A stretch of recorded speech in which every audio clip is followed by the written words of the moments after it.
and so that's what I'm working on. A couple thoughts on Gary Hunt. No, I still don't trust him, even though he's been arrested yesterday. I have a lot of information about Gary that I won't or can't post because the federal government decided that it's a crime to expose their informants. And the nature of the information that I gathered has to do with how I protect myself, which is I record everything. I started doing it about 5 years ago because of how I got burned so badly when I was an early adapter, promoter of Bitcoin.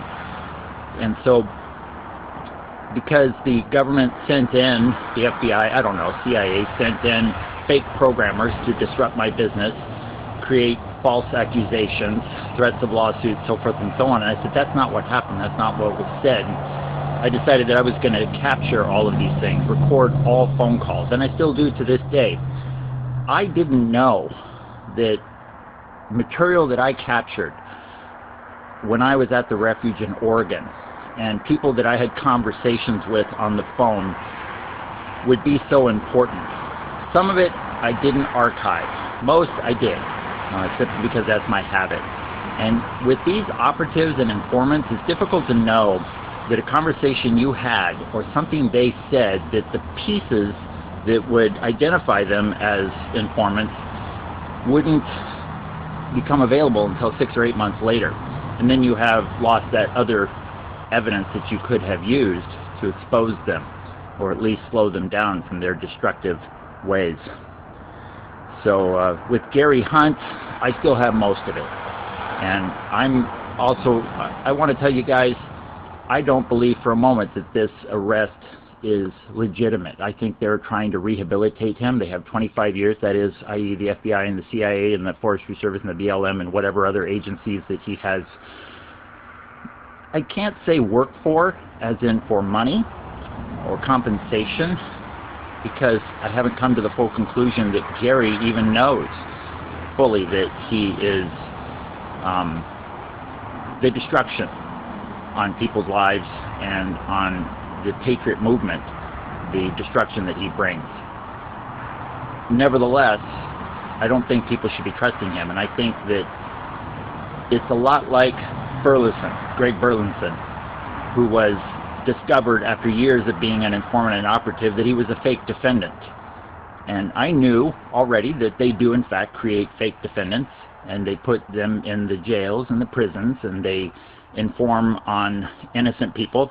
They entrap continuously people that are criminals, that are rewarded with early outs, given perverse incentives to do this thing. Well, what better way to restore Gary Hunt than to have him get arrested? The idea that he was being, subpoenaed or summoned by Judge Anna Brown to stop outing the operatives, which was all public information anyways, was, I think, an attempt to rehabilitate him. It was losing traction. And so I think this is the next move to get people to trust him again. And I noticed that all of the people that are against Gavin and Kelly strongly jumped to his support and said, oh, I'm going to go there. I'm going to be in Oregon. I was going to be in Nevada, but they say now they're going to go to Oregon and support Gary. Freedom of the press. Well, I'm sorry. One of the conversations that was recorded, that when I think Gary believed that I was an informant when I went to the Refuge, and I do believe that, and I think the FBI thought that I was an informant also. They just didn't know who I was working for a while. But that Gary trusted me, and he talks a lot. And other than being an intellectual bully, when you start putting together the bits and pieces of long conversations, you see a pattern, you hear names.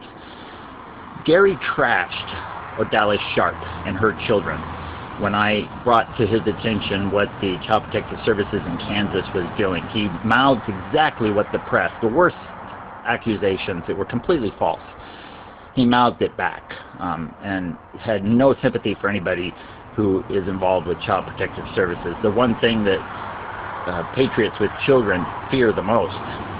Gary trashed Gavin Syme, this was 8 months ago, called him a media whore.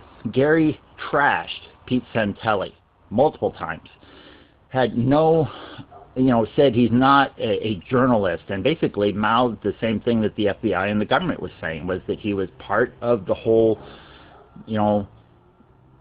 intent to whatever, prevent the government from doing their job, federal workers and so forth, and provoking and encouraging people to come, and that he wasn't a journalist, and that Gary had higher standards. Well, that's when I kind of drew the line. I said, I'm not going to talk to you anymore. I'm grateful that he helped me get my scanners back.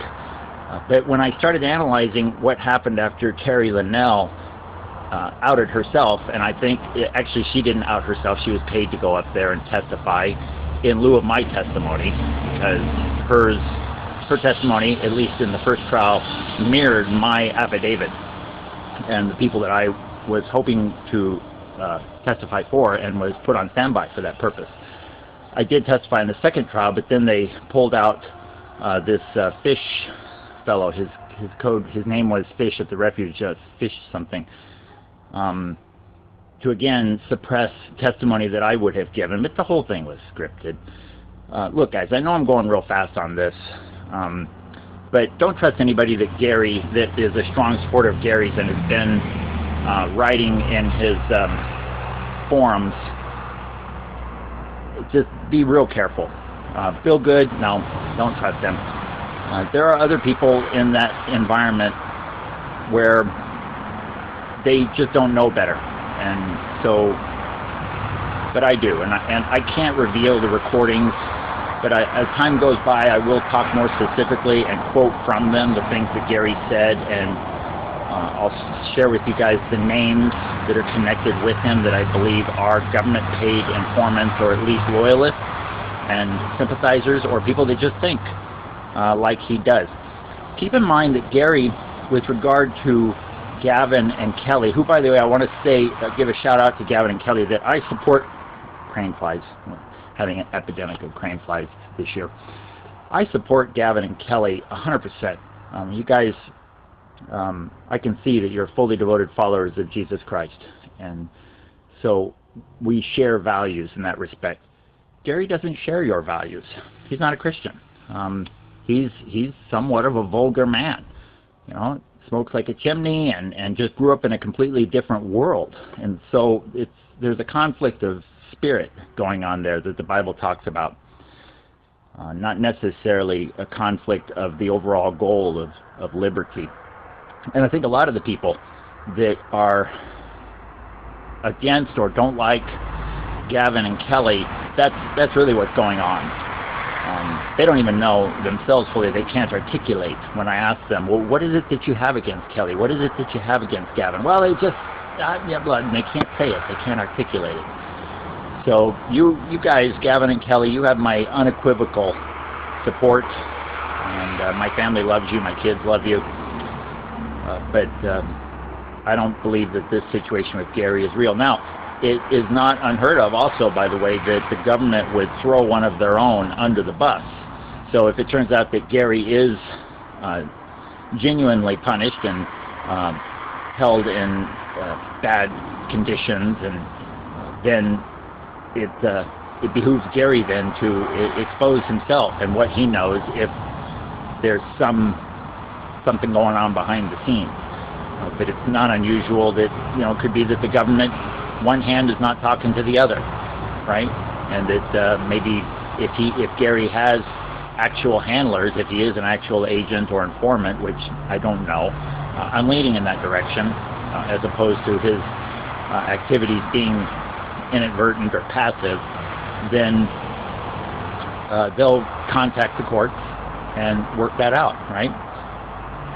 Which, there's a lot of things that happened and conversations that I heard that you put together over the course of a year, and you start to see a pattern of behavior in people that you just realize these are not truth tellers. And that was one of the reasons why I supported Ammon Bundy when I saw him on the news. I said to my wife, this is a truth teller. And Lavoy Seneca, this is a truth teller. I didn't know about the rest, but I knew about this. And then I researched what happened at the Bundy Ranch, which I had never even heard of. So that's about all I have to say on that. I got burned so badly when I was an early adapter promoter of Bitcoin.